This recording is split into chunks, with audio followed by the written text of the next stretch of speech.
मतदारसंघामध्ये किंबहुना या जिल्ह्यामध्ये आणि राज्यामध्ये कोविडच्या कालखंडामध्ये मायनी कॉलेजचं जे हॉस्पिटल होतं त्या हॉस्पिटलमध्ये 200 मृत रुग्णांना जिवंत दाखवून महात्मा फुले जन आरोग्य योजनेचे पैसे जयकुमार गोरेंनी लाटल्याचा आरोप गेल्या काही दिवसापासून किंबहुना आपल्याही प्रसिद्धी माध्यमाच्या माध्यमातून काही चॅनलच्या माध्यमातून आणि खास करून युट्यूब चॅनल्स आहेत त्यांच्याही माध्यमातून आपण सगळेजण बघतोय की होतोय। या संदर्भात सभागृहामध्ये पण जयंत पाटील साहेबांनी हा विषय उपस्थित केला होता। या संदर्भातली माहिती जयंत पाटलांनी सभागृहाला द्यायचा प्रयत्न पण केला होता। त्यावेळी मी माझी भूमिका सभागृहामध्ये मांडली होती की जयंत पाटलांनी वास्तवाची माहिती घेतली असती आणि मग सभागृहामध्ये त्यांच्यासारख्या ज्येष्ठ माणसांनी मत मांडलं असतं तर मला अधिकच बरं वाटलं असतं। किंबहुना माझी अध्यक्षांना त्यावेळी माझी विनंती होती की अध्यक्ष महोदय जयंत पाटलांच्या अध्यक्षतेखालीच ही कमिटी नेमा आणि त्यांना चौकशीचे आदेश द्या आणि जयंत पाटलांनी चौकशी केल्यानंतर जो रिपोर्ट येईल त्या रिपोर्टच्यावर ऍक्शन आपण घ्यावी। आजही आपण सगळेजण बघताय की या प्रकरणासंदर्भातली वास्तव भूमिका मी आपल्या सगळ्यांसमोर मांडावं मला भाग पडलं म्हणून मी आज आपल्या सगळ्यांना सांगतो। आपल्या सगळ्यांना आठवत असेल मध्ये कोविड काय आहे हे कुणाला समजत नव्हतं। कोविडवर उपचार करण्याचा कुठला प्रोटोकॉल नव्हता। दवाखाने बंद झाले होते, गावाच्या गावं बंद झाली होती, गावातले प्रवेश बंद झाले होते आणि प्रचंड पेशंटची संख्या वाढलेली होती। आणि त्या परिस्थितीमध्ये जेव्हा रुग्णांना बेडच मिळत नव्हते अशा परिस्थितीमध्ये माननीय कलेक्टर सातारा यांनी मायनी कॉलेजला एक पत्र लिहिलं आणि त्या पत्रामध्ये मायनी कॉलेजचं जे हॉस्पिटल आहे की जे पाठीमागच्या कालखंडामध्ये किंबहुना मी कलेक्टरचं पत्र येईपर्यंत त्याच्या अगोदर महिन्यापर्यंत ते हॉस्पिटल बंद होतं। ते हॉस्पिटल महाराष्ट्र सरकारनं सील केलेलं होतं। किंबहुना ते कॉलेजची सगळी इमारत महाराष्ट्र सरकारनं सील केलेली होती कारण सुप्रीम कोर्टानं त्या कॉलेजला MBBSच्या विद्यार्थ्यांचं बोगस ऍडमिशन केलं आणि विद्यार्थ्यांच्याकडून मोठ्या प्रमाणावर पैसे वसूल केले। परमिशन नसताना विद्यार्थ्याचे ऍडमिशन केल्यामुळं विद्यार्थी आझाद मैदानावर उपोषणाला बसले, सातारा जिल्ह्याच्या कलेक्टर ऑफिसमध्ये उपोषणाला बसले, विद्यार्थी कोर्टात गेले आणि विधानसभेमध्ये पण त्या संदर्भात खूप चर्चा झाली होती। त्या संदर्भात आपण सगळे माझे सहकारी चॅनल्सवाले आहेत त्यांनी पण त्या संदर्भातल्या बातम्या दिलेल्या होत्या आणि त्या संदर्भात मायनी मेडिकल कॉलेजला सुप्रीम कोर्टानं 20 कोटी रुपयाची पेनल्टी केलेली होती। ती 20 कोटीची पेनल्टी सरकारला केली आणि मायनी कॉलेजच्या फी केली। महाराष्ट्र सरकारनं ती पेनल्टी भरण्याच्या सूचना या कॉलेजला केल्या, त्यांनी ते भरले नाही। वारंवार सूचना दिल्यानंतर पण भरल्या नसल्यामुळे त्या कॉलेजवर महाराष्ट्र सरकारनं ताबा घेतला होता आणि त्याला सील पण केलेलं होतं। ते सील केलेलं कॉलेज जेव्हा हे देशमुख कुटुंबीय माझ्याकडे आले मला त्यांनी विनंती केली जयकुमार गोरेनं कधी ते कॉलेज घेण्याचा प्रस्ताव दिलेला नाही। सरळ जेव्हा महाराष्ट्र सरकारचं नाव त्याच्यावर चढणार होतं तेव्हा देशमुख कुटुंबीय माझ्याकडे आले। 6 महिने मला भेट मागत होते, मी दिली नव्हती। 6 महिन्यानं शेवटी गणेश भिशे नामक एक त्यावेळेचा तत्कालीन संचालक आता या केसमध्ये आरोपी आहे माझ्याकडे आला। त्यांनी खूपच विनंती केल्यावर महादेव देशमुख दारात बसलेले आहेत, गाडीत बसलेले आहेत, त्यांना बोलायचंय। ते आले, माझ्याकडे आल्यानंतर ते माझ्याजवळ रडले। त्यांनी मला विनंती केली भाऊ एवढ्या कष्टाने उभं केलेली संस्था आहे आणि संस्था जर आता एकदा शासनाचं नाव चढलं तर पुन्हा कधीच ते उभं राहणार नाही, आम्हाला आत्महत्या करण्याशिवाय दुसरा कुठला पर्याय राहणार नाही अशा पद्धतीची परिस्थिती आहे।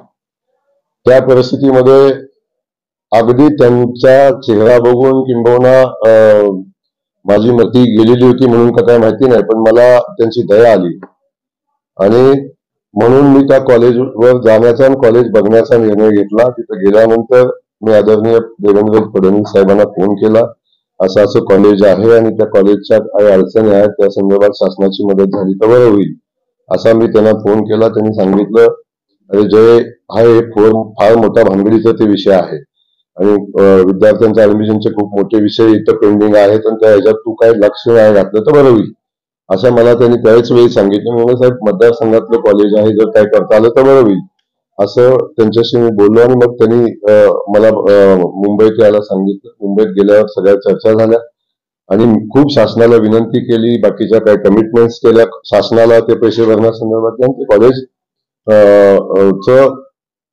शासनाशी कमिटमेंट करून शासनाची काय अग्रीमेंट होऊन ते पैसे कशा कशा टप्प्यात भरायचं, काही दिवस पैशाला मुदत घेतली आणि ते कॉलेजचं सील काढण्याचा निर्णय घेतला.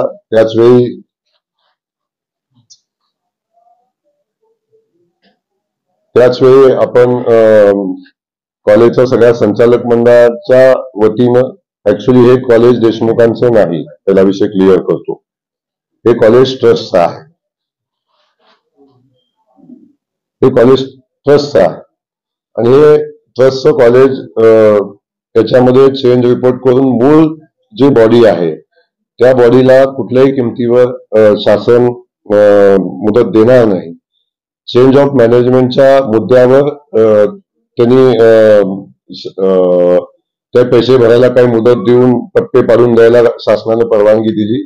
त्या हिशोबानं चेंज ऑफ मॅनेजमेंट झालं. चेंज ऑफ मॅनेजमेंट सोबत एक लीगल त्याला म्हणता येत नाही, पण एक म्युच्युअली अंडरस्टँडिंग चा एक स्टॅम्प पण झाला आणि त्या स्टॅम्प मध्ये काही गोष्टी ठरल्या, तर तो स्टॅम्प जरी लीगल नसला तरी मी तुम्हाला देणार आहे की नेमकं या कॉलेज जेव्हा जयकुमार गोरे तिथं गेला तेव्हा नेमकं काय या परिस्थितीमध्ये ठरलेलं होतं आणि कशा पद्धतीनं पुढे जायचं होतं हे ठरलेलं माहितीसाठी आपल्याला मी देईल. विषय आहे की या कोविडच्या पेशंटच्या संदर्भातला विषय. या कोविडच्या कालखंडामध्ये आपल्या सगळ्यांना किंबहुना यातल्या काही पत्रकार बांधवाचाही त्यावेळी मला फोन आलेला होता, काय पेशंट ऍडमिट करण्यासंदर्भात भूमिका घेतलेली होती.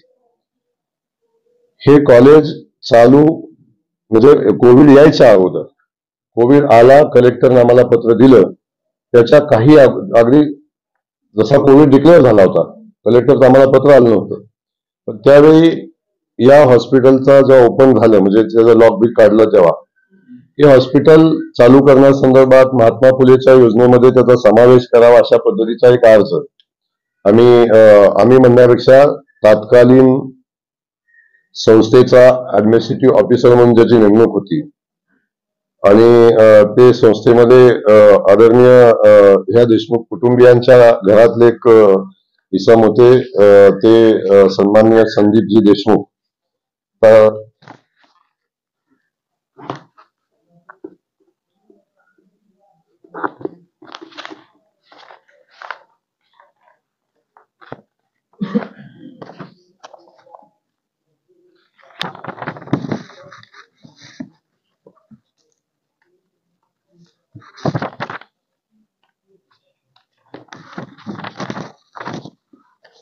त्यांनी एक कॉलेज महात्मा फुले जनआरोग्य योजनेमध्ये त्याचा समावेश व्हावा म्हणून एक पत्र देखील दिलं होतं.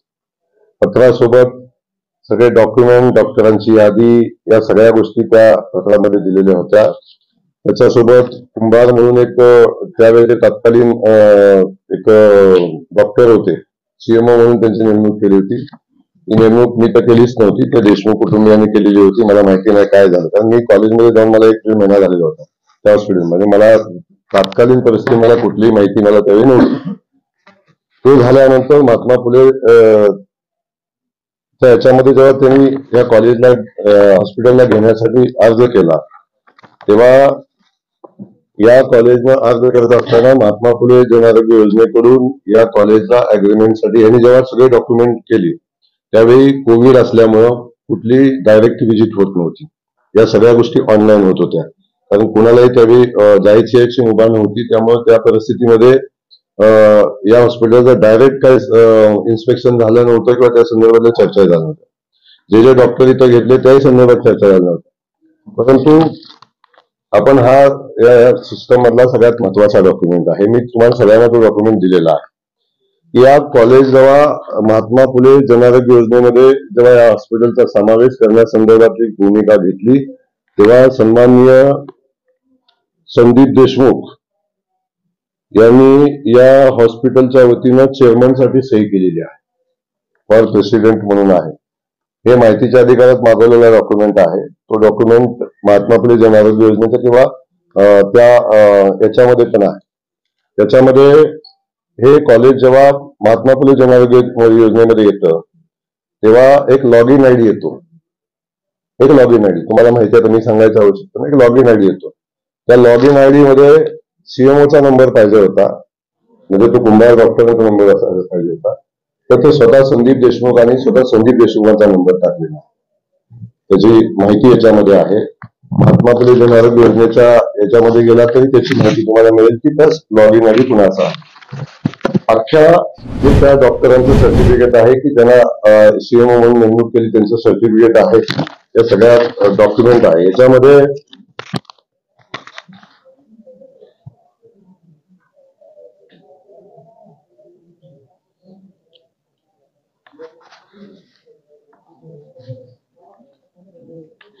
ही सगळी प्रक्रिया झाल्यानंतर महात्मा फुले जनआरोग्य योजनेच्या ऑफिसमधून एक सांगण्यात आलं की आता कोविडच्या कालखंडामध्ये आम्ही डायरेक्ट तिथे व्हिजिट करू शकत नाही.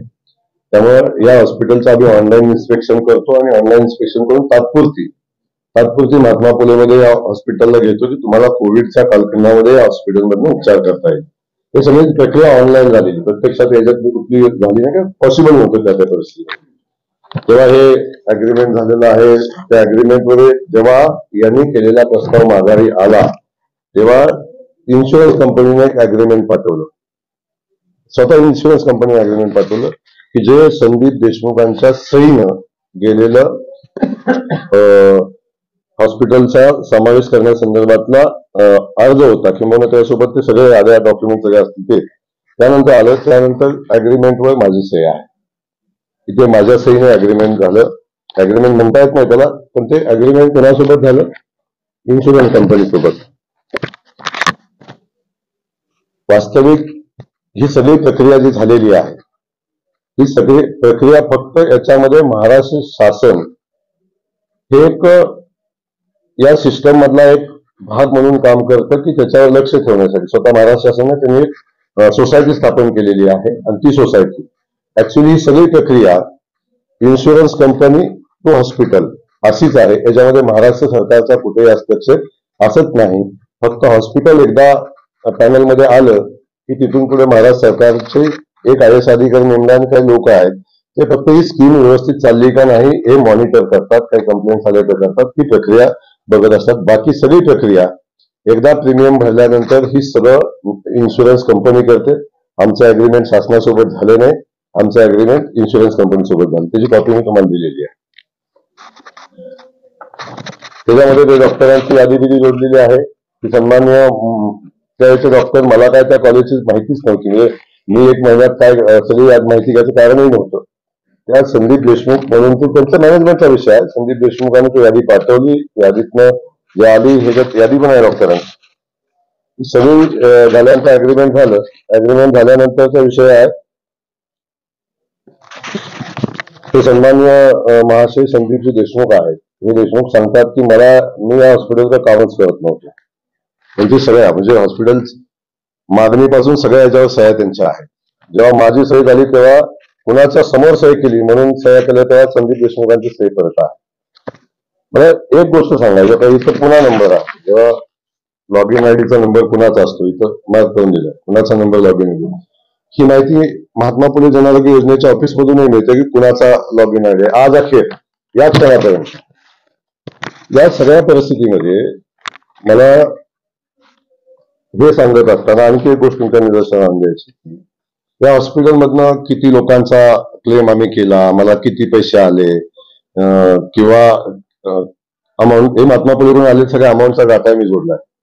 आमचा साधारण 1,46,00,000 1,46,00,000 ₹24,400 हे साधारण आम्हाला आले. या सगळ्या प्रक्रियेमध्ये ही जी प्रक्रिया, आता हे बघा, ही चेकची कॉपी आहे, बरोबर आहे, जे महात्मा फुलेला दिलं होतं. अकाउंट नंबर आता परवा या पिटिशन मध्ये आहे की जयकुमार गोरे नवीन अकाउंट उघडलं, काय केलं, संस्थेची शिक्का घेतला, काय संस्थेची परमिशन घेतली नाही, काय केलं नाही. ऍक्च्युली हे जे अकाउंट आहे, हा अकाउंट नंबर कोणी टाकला याच्यामध्ये? संदीप देशमुखांनी टाकलेला. अकाउंट 2019 सालीच ओपन केलेला आहे आणि त्याचा ठराव आहे, बाकी सगळ्या प्रक्रिया ठीक आहे, त्याचं काय असेल चौकशी, तो विषय नाही. तर संस्थेच्या अकाउंटमध्ये आलं, पैसे संस्थेच्या अकाउंटमध्ये आले आणि ते इन्शुरन्स कंपनीकडून आले. हे सगळं झाल्यानंतर हे महात्मा फुले जनआरोग्य योजनेचा जो विषय आहे, ही जनआरोग्य योजना ऑपरेट करण्याचा या एमओयू मध्ये किंवा त्या अग्रीमेंट मध्ये किंबहुना इन्शुरन्स कंपनीच्या डायरेक्शन प्रमाणे या योजनेचा प्रत्येक डॉक्युमेंट या सिस्टम मध्ये लॉग इन आयडी असल्याशिवाय जाऊ शकत नाही. लॉग इन आयडी पासवर्ड असल्याशिवाय त्या सिस्टम मध्ये जाऊ शकत नाही की जो लॉग इन आयडी संदीप देशमुखांच्याकडे आहे आज या डेट पर्यंत. परवा आम्ही माहिती मागितली, पोलीस स्टेशनने माहिती मागितली अशी मला माहिती आहे. तो लॉग इन आयडी आजही त्या संदीप देशमुखांच्याकडेच आहे. तो लॉग इन आयडी तेच चालवतात, तेच ऑपरेट करतात. त्याच्यासोबत लॉग इन आयडी एका दुसऱ्या माणसाकडे असतो, तो आरोग्य मित्राची नेमणूक केलेली असते त्यासाठी, त्या आरोग्य मित्राकडे असतो आणि आरोग्य मित्र म्हणून इन्शुरन्स कंपनी नेमणूक करते. तिथं महाराष्ट्र सरकारचा संबंध आहे, आमचाही संबंध आहे, कुणाचा संबंध नाही. त्या आरोग्य मित्राची कर्तव्य काय आहेत, मी तुम्हाला जी फाईल दिलेली आहे त्या फाईलमध्ये आरोग्य मित्राची कर्तव्य वाचून दाखवणार नाही, तर मी फोकस करेन फक्त. ही सगळी कर्तव्य आरोग्य मित्राचे जे काय आहेत मी त्या याच्यामध्ये दिलेली आहेत. आणि सीएमओची काय कर्तव्य आहेत ती तुमच्या याच्यामध्ये दिलेली आहेत. याच्यामध्ये आरोग्य मित्रानं पेशंट बघून, पेशंट ऍडमिट झाल्यानंतर, त्याचं रेशनिंग कार्ड आल्यानंतर, ही सगळी प्रक्रिया केल्यानंतर जेव्हा ईटीआय नंबर 1 येतो, ईटीआय करतात पेशंटचे, तो झाल्याशिवाय या आरोग्य मित्र ही सगळी प्रोसेस करतो. तो ईटीआय नंबर आल्याशिवाय सीएमओ एकही डॉक्युमेंट त्याच्यामध्ये घालू शकत नाही. या सगळ्या प्रक्रियेमध्ये जो डॉक्युमेंट दाखल करतात, जे हॉस्पिटलमध्ये उपचार झाल्यानंतर, त्या उपचार झाले त्या डॉक्टर शीट असते, पेशंट शीट असते, ऍडमिट डेट असते, अगदी डिस्चार्ज डेट असते, डेट झालं तर डेटचा सगळा विषय असतो. या सगळ्या प्रक्रिया त्यामध्ये असतात. मला या निमित्ताने एवढंच सांगायचंय की हे जे प्रकरण तयार केलेलं आहे, हे आजचं प्रकरण नाही आहे. जेव्हा आघाडीचं सरकार या राज्यामध्ये आलं, कोविडवर उपचार चालू होते, त्यावेळी या जिल्ह्यामध्ये 3च हॉस्पिटल ताकदीने चालू होती. एक सिव्हिल हॉस्पिटल, एक कृष्णा हॉस्पिटल, बाकी छोटी मोठी होती, एक मायनी हॉस्पिटल. मायनी हॉस्पिटलमध्ये एवढ्या मोठ्या प्रमाणावर पेशंट आम्ही तपासले, ऍडमिट केले. साधारण माझ्या हिशोबानं 27च्या आसपास 2700 पेशंटचा आकडा माझ्या हिशोबाप्रमाणे की जो मायनी हॉस्पिटलमध्ये उपचार घेतलेल्या लोकांचा आहे. मायनी हॉस्पिटलच्या बाहेर मी मसवडला एक सेंटर चालू केलं, तर तिथं साधारण 700 ते 800 पेशंटचं उपचार तिथं केलेले आहेत. दहिवडीचा एक हॉस्पिटल आम्ही चालू केलं, तर नगरपालिकेने आम्ही संयुक्त केलं, तर त्याही ठिकाणी काही लोकांना आम्ही ऍडमिट करून त्यांच्या उपचार केलेले आहेत. हे हॉस्पिटल चालू झालं तेव्हा या हॉस्पिटलच्या अकाउंटवर 0 पैसे होते, एकही नया पैसा नव्हता. हे हॉस्पिटल चालवण्यासाठी काही नव्हतं. पण हे कॉलेज टेक ओव्हर केलं तेव्हा हे कॉलेज चालू करण्यासाठी, हॉस्पिटल चालू करण्यासाठी जे काय रक्कम उपलब्ध करायला लागेल ती जयकुमार गोरे उपलब्ध करतील आणि ते कॉलेज चालवतील. कॉलेज चालवल्यानंतर आलेल्या पैशातनं ते पैसे परत घेतील, असं एक त्याच्यामध्ये अनऑफिशियल अग्रीमेंट आहे, त्याची कॉपी मी तुम्हाला देईन. ही सगळी प्रक्रिया झाल्यानंतर या पेशंटला उपचार करत असताना मला आजही ते दिवस आठवतात की माझ्या अंगावर अनेकदा काटा येतो की त्या परिस्थितीमध्ये लोकांचा उपचार करत असताना अनेकदा ऑक्सिजन नव्हता, अनेकदा अडचणी आल्या, अनेकदा असे प्रसंग आले की 150 पेशंट ऑक्सिजनवर असताना ऑक्सिजन संपले. एवढी लढाई त्या याच्यामध्ये केली की मी, माझे मित्र संजय गांधी आहेत, त्यांच्या अकाउंटवरनं, कर्ज अकाउंटवरनं मी जवळजवळ 1 कोटी रुपये त्यांच्याकडून घेतले. माझे एक मुंबईचे मित्र आहेत, त्यांच्याकडून त्यांच्या अकाउंटवर आलेल्या अकाउंटचे एंट्री आहेत त्या सगळ्या. तुम्हाला दिलं त्याच्यात असतील अकाउंटचे एंट्री. साधारण ते हॉस्पिटल चालवण्यासाठी जयकुमार गोरेनं 3,60,00,000च्या आसपासची रक्कम उपलब्ध करून दिली. कुठं क्रेडिटवर पैसे ठेवले, काय ऑक्सिजनची बिलं, साधारण 1 कोटीच्या आसपास ऑक्सिजनचे बिल आहे. केम नायट्रो तुम्हाला माहिती असेल, तुम्ही त्यांच्याकडून माहिती घेतली तर तुम्हाला मिळेल. आणि एक कंपनी होती, त्या 2 कंपनीकडून ऑक्सिजन घेतले. त्यांची काय अमाऊंट पोचली, त्यांच्यातली काय अमाऊंट आजही त्यांची पेंडिंग आहे. मला या गोष्टीचं दुःख आहे की अशा परिस्थितीमध्ये मी हॉस्पिटल चालवलं आणि लोकांचे जीव वाचवले. माझ्यावर दुसऱ्या कुठल्या अलिगेशन केले असते तर मला 200 वेळा, मला सवय आहे, आता निवडणूक आलेली आहे तर माझ्यावर अलिगेशन होणार आहे, माझ्यावर गुन्हे दाखल होईल, माझ्यावर केसही करतील, या सगळ्या गोष्टी मी स्वीकारतो. मला वेदना या गोष्टीच्या होतात की ज्या लोकांचे जीव वाचवण्यासाठी जयकुमार गोरेनं जीवाच्या आकांताने लढाई केली.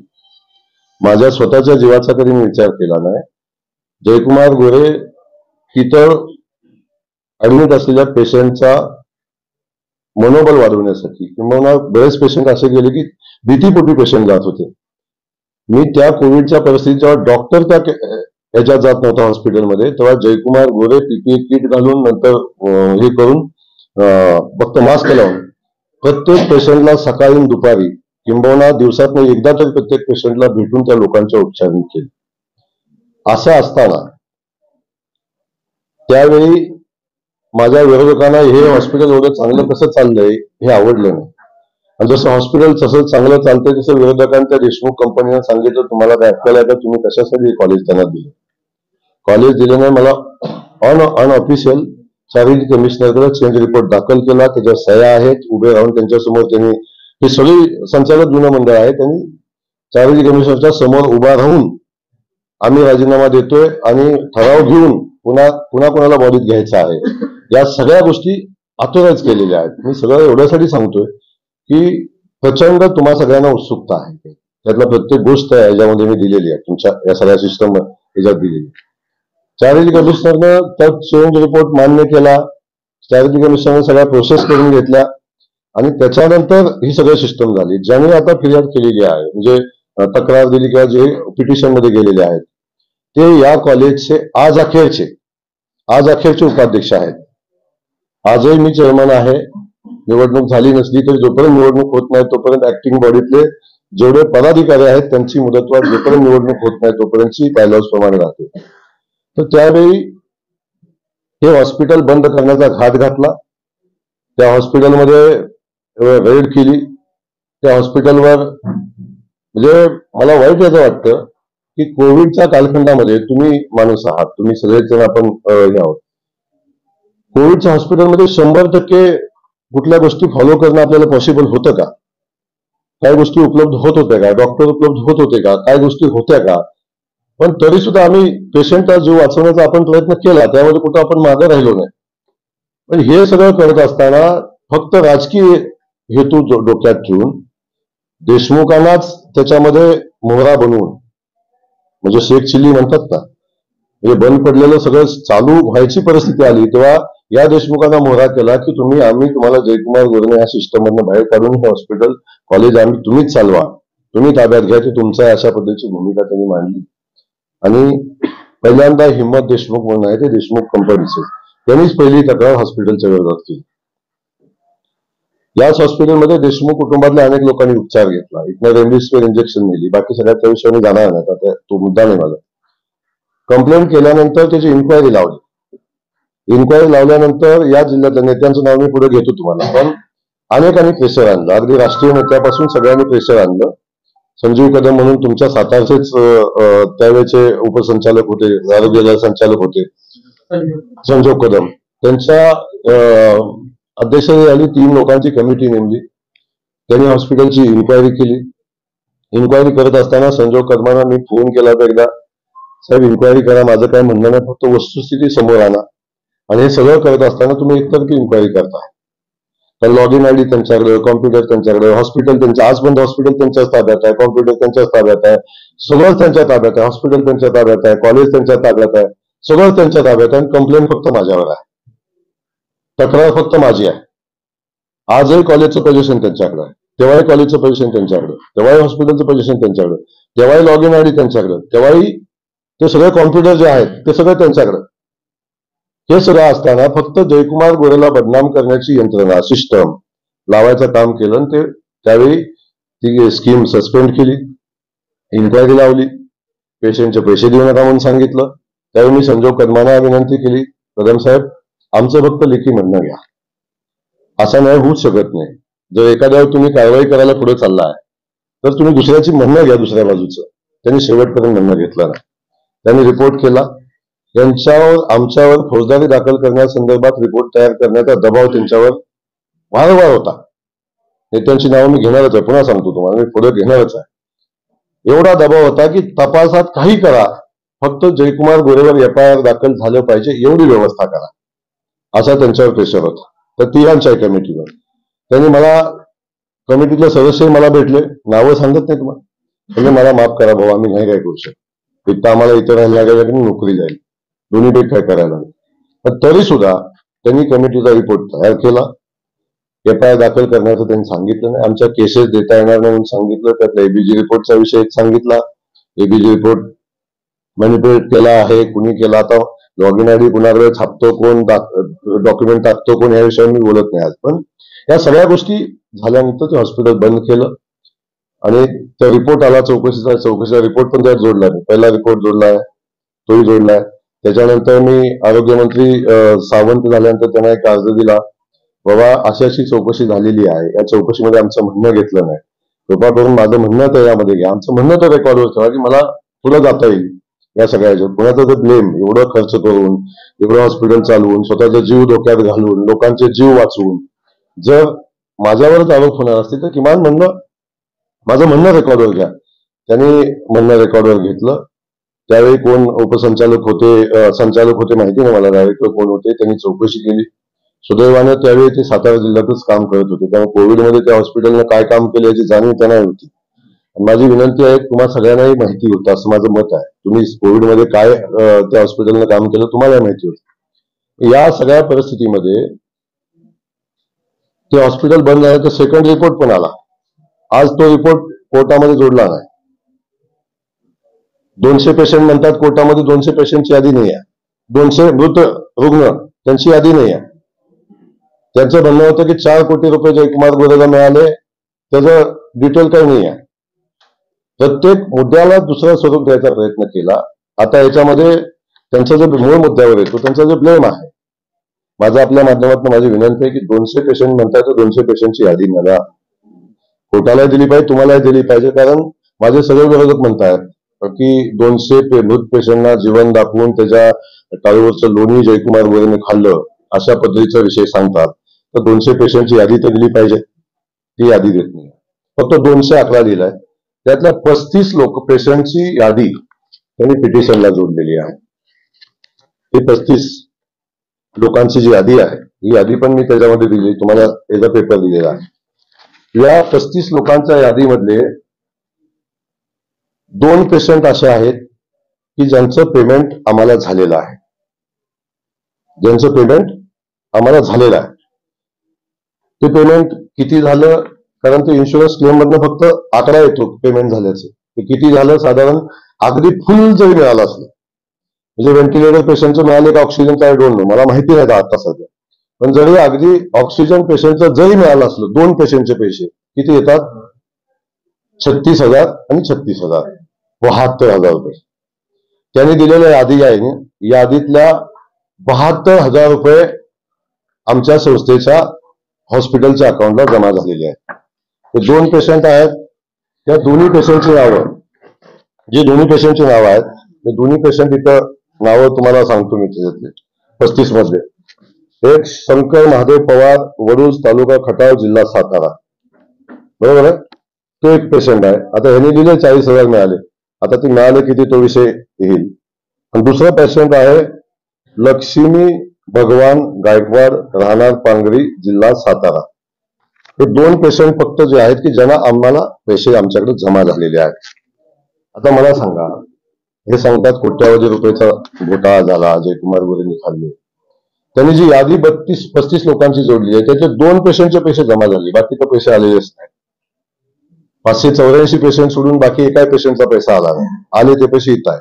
अकाउंटवर आल्यात, अकाउंटवरून कुठं गेले त्याचा डिटेल आहे, कुठलं पेमेंट केलं, ऑक्सिजनचं केलं, कुणाचं केलं, त्याचं घेतलं होतं त्याला परत दिलं, त्यातलं काय. अजूनही त्या हॉस्पिटलचं किमान 1.25 कोटीच्या आसपासचं देणं लोकांचं आजही आहे. ते सांगतात कोविडमध्ये कलेक्टरनी मोफत उपचार करण्यासंदर्भात हे हॉस्पिटल आरक्षित केलं होतं. माझी विनंती आहे, आमच्याकडे तर तशी ऑर्डर नाही. कलेक्टरने जी ऑर्डर दिलेली आहे ती ऑर्डर मी तुम्हाला इथं वरती पहिल्याच पानावर जोडलेली आहे. कलेक्टरने जी ऑर्डर दिली त्यानंतर प्रांताने ऑर्डर केली, किती बेडचं हॉस्पिटल करा, 100 बेडचं करा.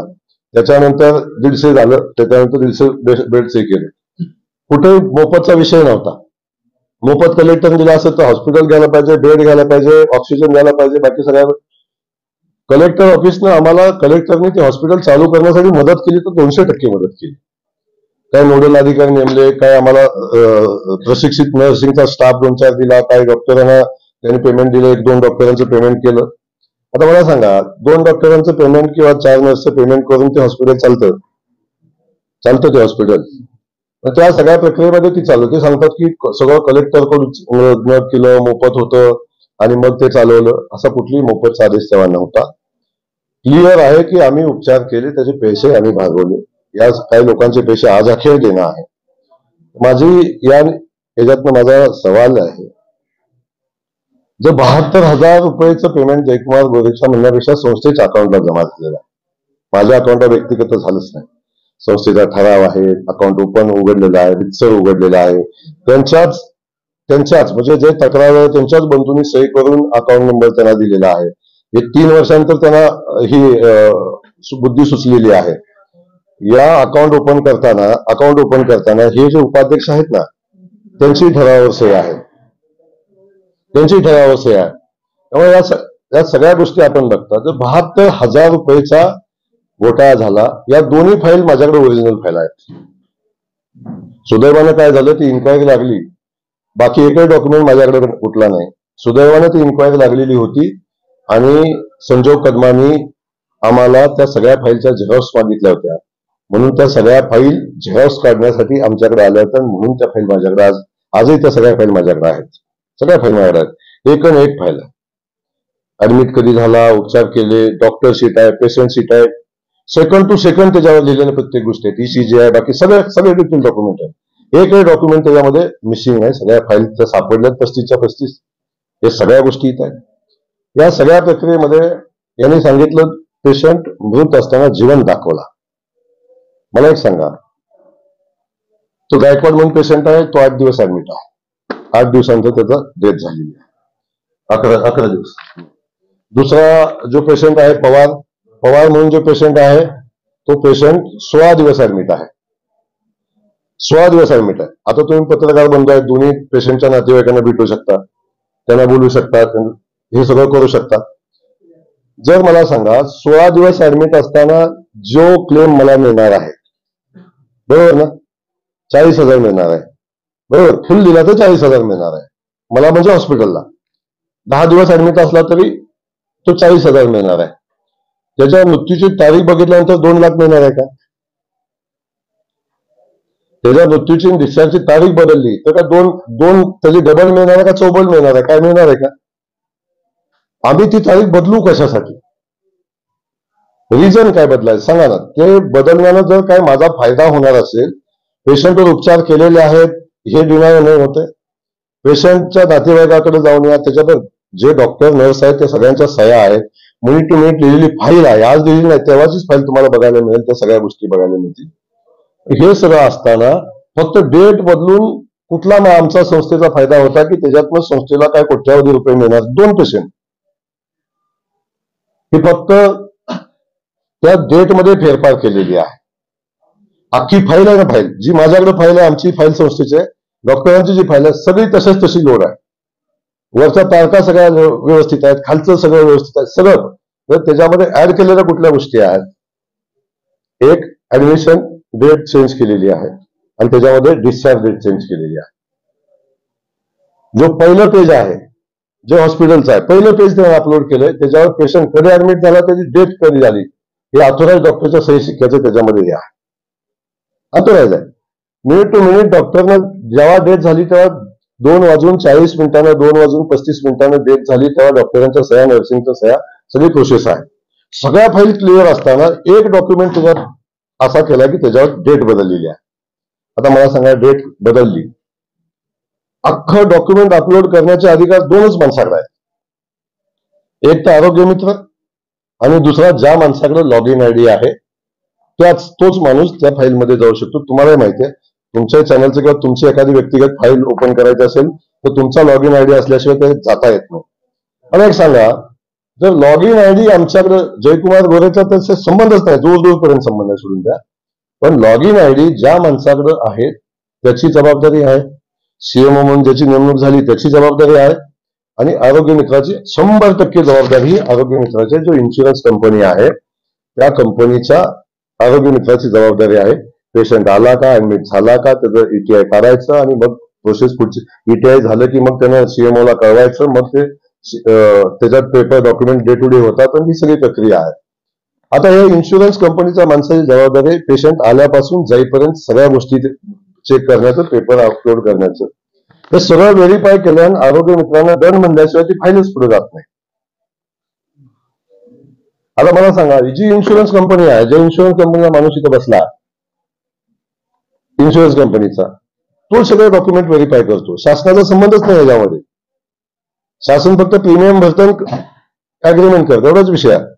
या सगळ्या प्रक्रियेमध्ये जी छेडछाड झालेली आहे, डेटमध्ये झालेली आहे, डेटमध्ये झालेली आहे.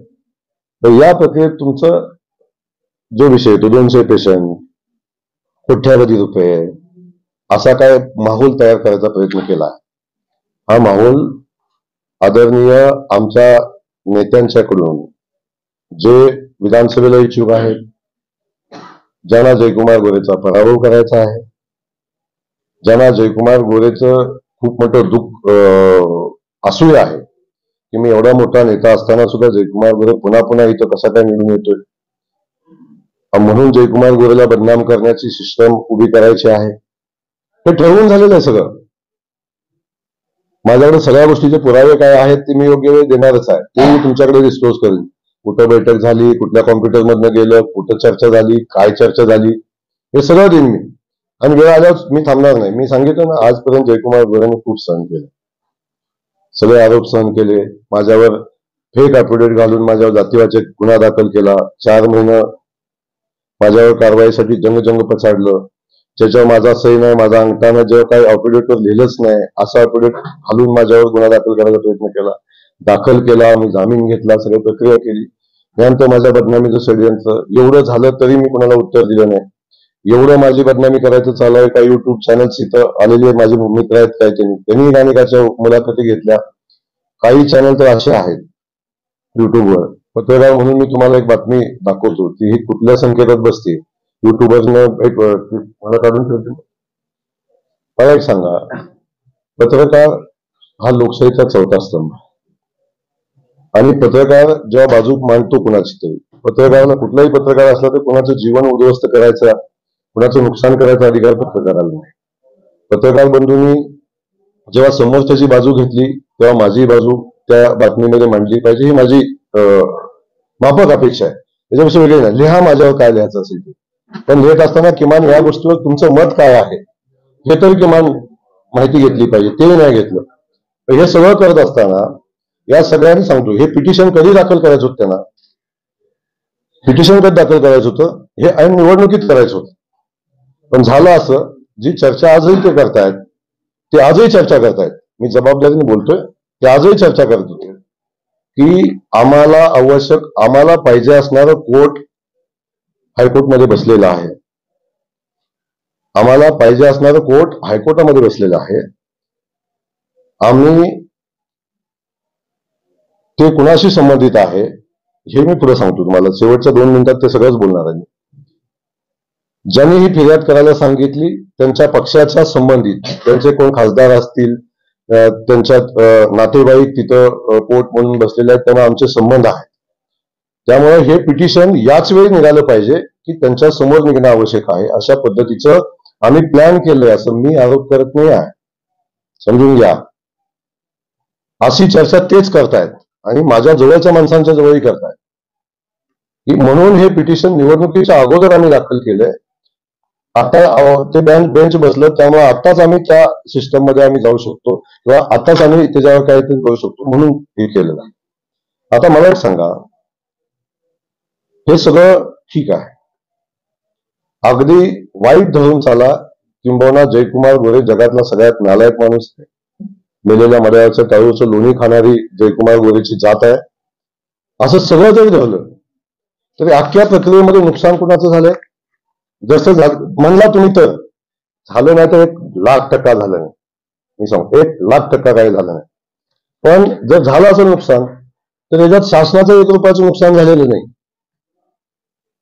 त्याच्यामध्ये नुकसान झाले तर इन्शुरन्स कंपनीचं, कारण इन्शुरन्स कंपनीकडूनच मला पैसे आलेले आहेत. प्रीमियम भरलं शासनानं, मग 10 पेशंट आले 200 आले तरी प्रीमियम कमी होत नाहीये. तर नुकसान झालं कोणाचं? इन्शुरन्स कंपनीचं झालं. इन्शुरन्स कंपनी आम्हाला क्लेम देत असताना कुठलाही डॉक्युमेंट चेंज केल्याशिवाय क्लेम देईल का सांगा? एखाद्या डॉक्टरशी जर त्यात जोडली नसेल, एखाद्या डॉक्टरची सही नसेल तर क्लेम रिजेक्ट करतो. तो क्लेम रिजेक्ट करतो.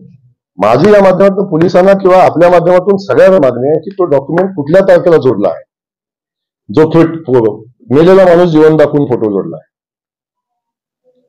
72 वर्षाचा बाबा ऍडमिट आहे, त्यांची डेथ झाली आणि फोटो जोडलाय 36 वर्षाच्या माणसाचा. किती? तेव्हा लिहिलं डेथ झालेली आहे, डेथचं सगळं डिटेल लिहिलेलं आहे. 16 दिवस ऍडमिट होते, नातेवाईकांना विचारणार तुम्ही. 36 वर्षाचा त्याचा फोटो जोडला आहे. सिस्टम मध्ये एकच डेट, बाकी कुठं नाही. वरचा कागद आहे त्याच्यावर सगळं क्लिअर आहे, सगळं. फक्त ऍडमिशन ही डेट चेंज केली, बाकी काही चेंज केलं नाही. मग या सगळ्या सिस्टम मध्ये नुकसान होतं इन्शुरन्स कंपनीचं, शासनाचं नुकसान होत नाही. आमच्यावर गुन्हा कोणी दाखल केला पाहिजे? आम्ही जर कोणाकडून पैसे फसवून घेतले असतील तर गुन्हा कोणावर दाखल केला पाहिजे? इन्शुरन्स कंपनीने आमच्यावर दाखल केला पाहिजे. इन्शुरन्स कंपनीने आम्हाला बिन चेक करता पैसे दिले, सगळे डॉक्युमेंट चेक न करता. मग जर दिले तर 584 केसेस का दिले? आमचे अजून बाकीचे क्लेम पेंडिंग आहेत त्यांच्याकडे गेल्या 3 वर्षापासून, ते का नाही दिले? ते का नाही दिले? कोर्टाच्या समोर जात असताना आम्हाला 4 कोटी रुपये मिळाले म्हणून सांगितले. कोर्टाला सुद्धा कशी चुकीची माहिती दिली. पैसे आले ते 1,46,000. पेशंट सांगितले हे 200 पेशंट सांगतात, कोर्टात 35च घातले. 35 मधले पैसे 2च पेशंटचे मिळालेले. दोन्ही पेशंटच्या ओरिजिनल फाईल्स मी तपासाला पोलिसांना दिलेल्या आहेत. या सगळ्या परिस्थितीमध्ये माझी आपल्या माध्यमातून माझं एवढंच सांगणं आहे, या सिस्टम मध्ये, या सिस्टमला ज्याच्याकडे लॉग इन आयडी आहे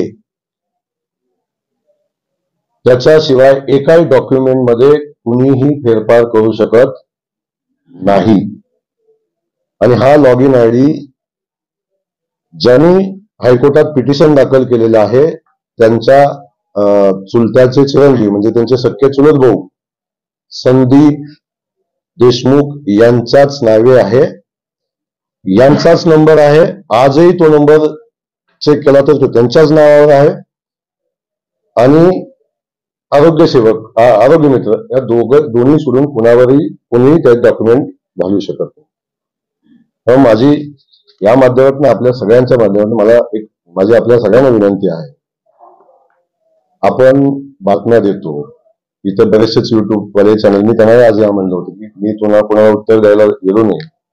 माझी विनंती आहे आपल्याला की ज्या माणसानं 3.5 कोटी रुपये उधार उचलून जवळचे घालून हे हॉस्पिटल चालवलं, लोकांचे जीव वाचवले, आपले अनेक सहकार्यांनी मला फोन करून पेशंट ऍडमिट केले होते, असं असताना कौतुकाचा एखादा जरा शब्द सोडून द्या, पण पैसे तर सोडून द्या, पण किमान 200 मृत रुग्णाच्या टाळूवरचं लोणी जयकुमार गोरेंनी खाल्लं, अशा पद्धतीच्या बातम्या आपण देत असताना आणि ते बातम्या देत असताना एकही शब्द माझ्या बाजूने दाखवत नसताना, माझी बाजू सुद्धा कोण मांडत नसताना,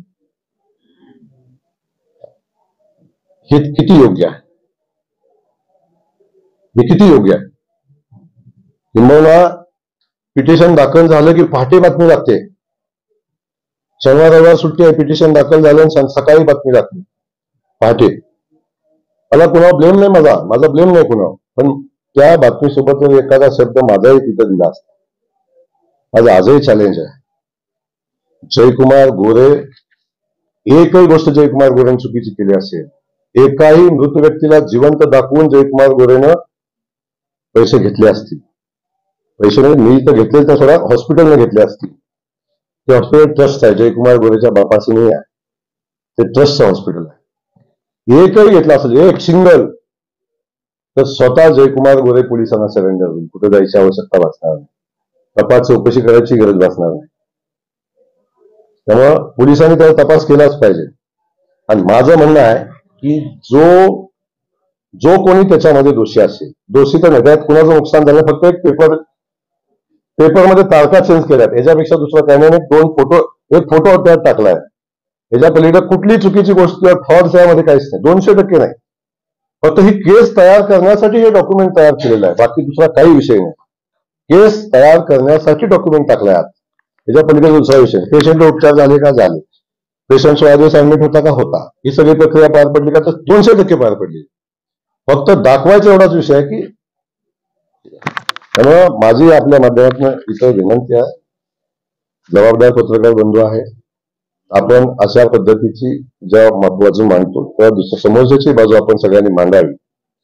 आणि हे जर वस्तुस्थिती सत्य असेल तर आपण जो काय बातमी दाखवाल त्याशी मी सहमत आहे, त्याच्यात माझं कुठलं ऑब्जेक्शन असायचं काही कारण नाही, दूरपर्यंत. एवढी माहिती देण्यासंदर्भात मी आपल्याला आज आलो होतो. त्याच्यानंतर जो काल 2 दिवसात चाललेला जो प्रकार आहे, 4 दिवसापासून मायनी बंद झालं, ईडी आली, एसबी प्रक्रिया आली, त्याच्या संदर्भातला एक विषय आहे तो. एकनाथ वाघमोडे, दैवत.